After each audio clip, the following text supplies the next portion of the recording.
দর্শক, রাতের বেলা একটি ব্রেকিং খবর। সেটি হচ্ছে সাংবাদিক মুন্নি সাহা গ্রেপ্তার। তার গ্রেপ্তারের খবরটি যখন আপনাদের সামনে বলছি তখন যুগান্তর এবং সমকাল পত্রিকায় এসছে। পরিপূর্ণ তথ্য এখানে আসেনি। যুগান্তরে কিছুটা আলোকপাত করা হয়েছে যে কিভাবে মুন্নি সাহা গ্রেপ্তার হয়েছেন। সেখানে বলা হচ্ছে যে প্রথমে জনতা তাকে আটক করে, তারপরে পুলিশ এসে তাকে উদ্ধার করে এবং এরপর তাকে ডিবি পুলিশ নিয়ে যায় তাদের জিম্মায়। আমি খবরটি আপনাদেরকে বলি ঠিক যেভাবে এসছে। সাংবাদিক মুন্নি সাহাকে গ্রেপ্তার করেছে পুলিশ। শনিবার রাত 9:30টার দিকে রাজধানীর কারওয়ান বাজারে জনতা তাকে আটক করে, অর্থাৎ কারওয়ান বাজারে জনতা তাকে আটক করে। পরে তেজগাঁও থানা পুলিশের একটি দল এসে তাকে উদ্ধার করে। জানি না উদ্ধার করে মানে কি জনতা আটক করে কোনো তাকে অ্যাসাল্ট করেছে কিনা বা নাজেহাল করেছে কিনা সেটা জানি না, অথবা সে বিক্ষোভের মুখে পড়েছিল কিনা, যে পুলিশ পরে তাকে এসে উদ্ধার করে। বর্তমানে ঢাকা মহানগর গোয়েন্দা পুলিশের হেফাজতে আছেন বলে জানা গেছে। যতটুকু জানি কারওয়ান বাজারে সম্ভবত সেখানে জনতার টাওয়ার, সেখানে 1 টাকার খবর নামে একটি অনলাইন পত্রিকা এবং ডিজিটাল প্ল্যাটফর্ম আছে তার, সেটা তিনি পরিচালনা করতেন। এখন তিনি কি তার অফিস থেকে নিচে নামার পর আটক করেছে নাকি তার অফিসে যে জনতা তাকে ঘেরাও করেছে এখনো পরিষ্কার চিত্র না। প্রাথমিক খবরটা যেটা এসছে এই মুহূর্তে আমি সেটাই দর্শক আপনাদের সামনে বলছি। বর্তমানে ঢাকা মহানগর গোয়েন্দা পুলিশের হেফাজতে আছেন বলে জানা গেছে। তেজগাঁও থানা সূত্র বলছে, কারওয়ান বাজারে একটি ভবনের নিচে তাকে দেখতে পেয়ে আটক করে স্থানীয় জনতা।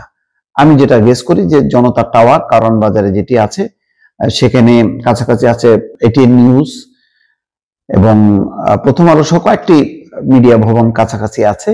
তো সেখানে একটি জনতা টাওয়ার খুবই আলোচিত, সেখানে তার একটি অফিস আছে বলে জানতাম। তো হয়তো সেই ভবন থেকে সে নিচে নেমেছে, তারপরে হয়তো পাবলিকের রোষানলে পড়েছে, তারপরে পুলিশ এসে উদ্ধার করে এবং ডিবি নিয়ে গেছে। আচ্ছা, খবর পেয়ে পুলিশ তাকে উদ্ধার করে। এখন এখান থেকে তেজগাঁও থানায় নিয়ে যাওয়া হয়। পরবর্তীতে ডিবি পুলিশ তাকে হেফাজতে নেয়। তার বিরুদ্ধে বিভিন্ন থানায় একাধিক মামলা রয়েছে। এই বিষয়ে পরবর্তী ব্যবস্থা প্রক্রিয়াধীন।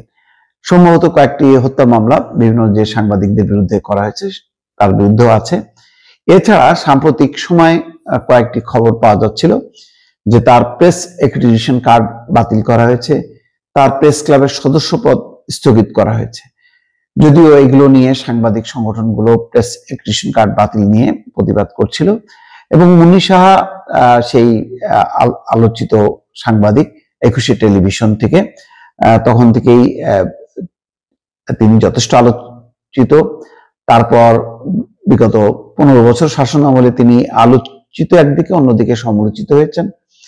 কখনো কখনো শেখ হাসিনা সরকারের একেবারে পক্ষ নেওয়ার জন্য তিনি সমালোচিত হয়েছেন। আবার শেখ হাসিনার পক্ষভুক্ত কোনো কোনো ব্যক্তি বা সংগঠন আবার তাকে সমালোচনা করেছে। মোট কথা ব্যাপকভাবে আলোচিত এবং সমালোচিত এবং মিডিয়াতে একটি পরিচিত মুখ হচ্ছে মুন্নি সাহা। দীর্ঘদিন তিনি মিডিয়া জগতে ছিলেন, এটিএন নিউজে লম্বা সময় ছিলেন, তার আগে তিনি এটিএন বাংলায় ছিলেন এবং শুরুতে তিনি 21 টেলিভিশনে ছিলেন।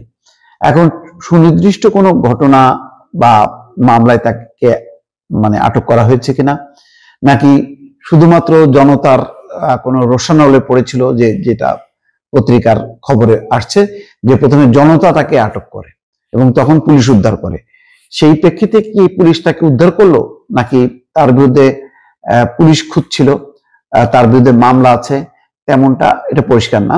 তার বিরুদ্ধে এরকম অনেক সাংবাদিকের বিরুদ্ধে মামলা আছে।